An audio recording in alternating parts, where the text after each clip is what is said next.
Hello friends, David Paulides here, and welcome back to the Mystery Rift channel. Tonight, we're peeling back the veil of the desert, where the rock formations look like silent, ancient witnesses, and the shadows lengthen into something truly unknowable.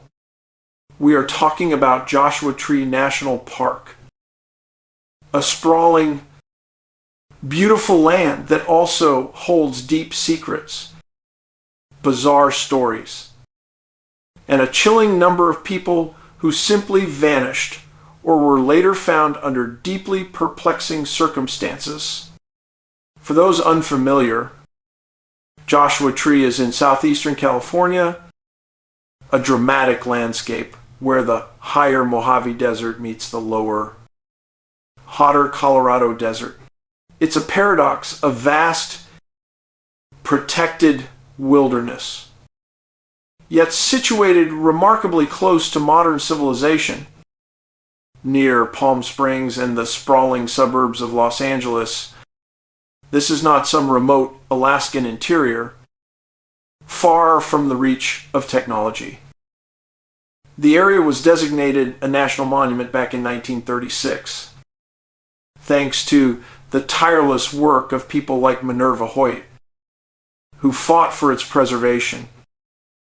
But one has to ask, what exactly were they trying to protect this sacred land from? The National Park Service tells us the elevation ranges from 536 feet to over 800 feet at Quail Mountain. They document 191 miles of trails and 523 campsites, painting a picture of a manageable outdoor recreation area. But the number they don't emphasize enough is the one about the rules of engagement here in this vast, often featureless expanse. Cell phone reception is virtually non-existent.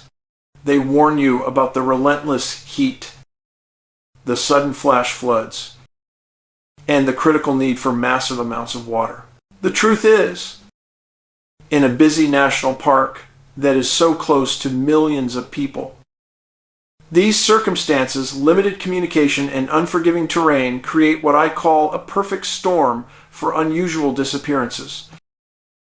It provides the necessary, almost laboratory-like backdrop for the strange cases we investigate in Missing 411.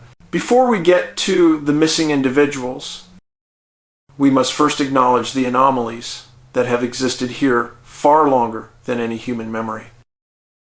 I'm talking about the legends, the strange, echoing reports that defy simple, scientific explanation. Many remote canyons and mountain passes surrounding Joshua Tree report sightings of mysterious desert creatures. They have been given different names over the years: the Mojave Bigfoot, the Sierra Highway Devil, and most consistently, the unsettling Yucca Man.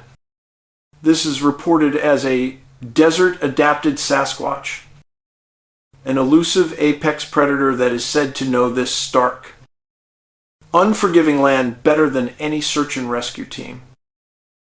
These consistent reports of large, unknown bipeds in these desert mountain regions fit an unnerving pattern we document in so many of our Missing 411 cluster areas. Then you have the historical accounts tied to the very places people vanish. Consider the Barker Dam Trail, long held as sacred by the Chemehuevi people. Hikers report a palpable sense of reverence, hearing distant, unidentifiable chanting, or even seeing ethereal, ghostly apparitions. The Lost Horse Mine Trail is said to be haunted by the specter of a miner searching for a load that vanished with him.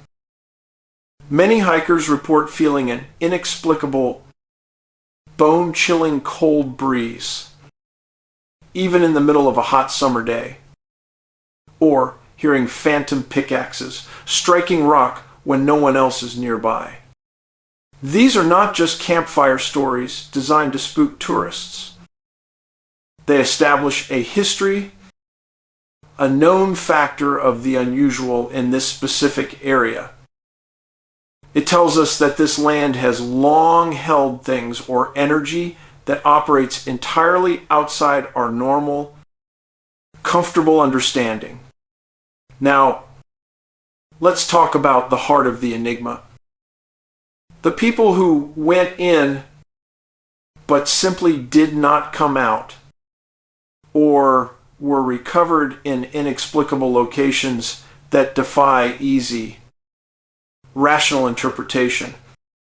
We begin with the case of Tramol Evans, a young man whose disappearance in April of 2023 remains tragically unresolved.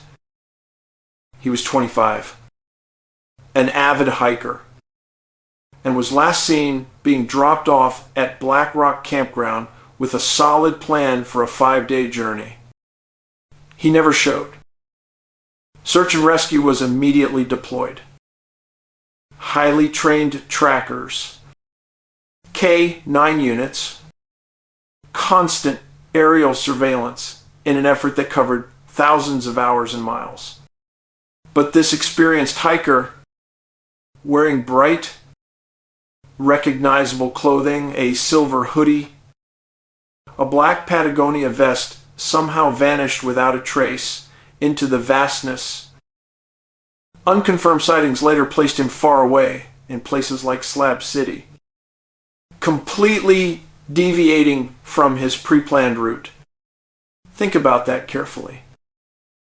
Why would an experienced hiker planning a defined trip suddenly abandon his gear and change his travel direction so drastically, failing to show up for a planned, crucial pickup? This movement out of their area of expectation is a chilling, consistent pattern we observe in missing 411 cases. Then there is the tragic find of Bill Aasco.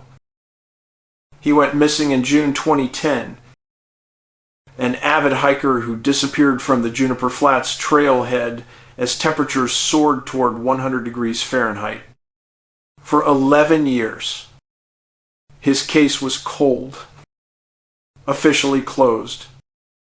And then in February 2022, his remains were suddenly found by hikers near the Panorama Loop Trail.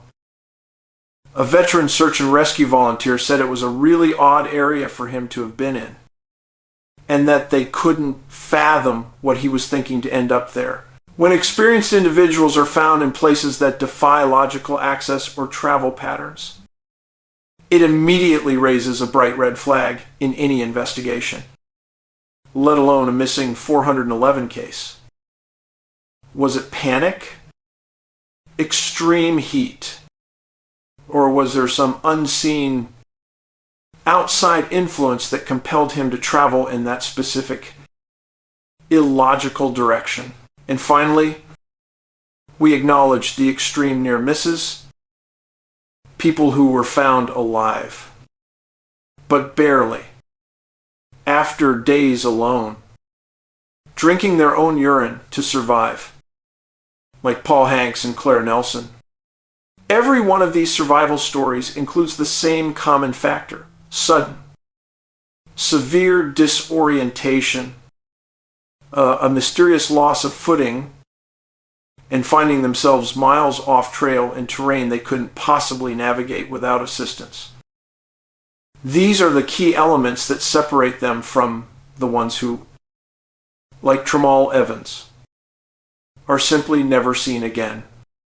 The National Park Service naturally offers us practical, comfortable explanations for every single tragedy: heat exhaustion, poor planning, equipment failure. And those are indeed facts of the desert. But when you apply the missing 411 filter, the strange positioning of the remains, the illogical travel of the experienced hikers, the overwhelming feeling of disorientation, a pattern emerges that is far more unsettling and demands deeper scrutiny. is the alleged Yucca Man, a creature of legend involved in these vanishings. Are the ancient spiritual forces of the Mojave, or the very energy of the two colliding deserts, causing profound navigational disorientation in certain victims? Joshua Tree is a place of mesmerizing, stark beauty. Yes. But it is also a location that commands absolute respect and potentially harbors a much deeper, far more ancient enigma that continues to claim victims. Until we meet again further on down the trail, be good to yourselves, be safe out there, and never stop looking for the truth. This is David Paulides for Mystery Rift.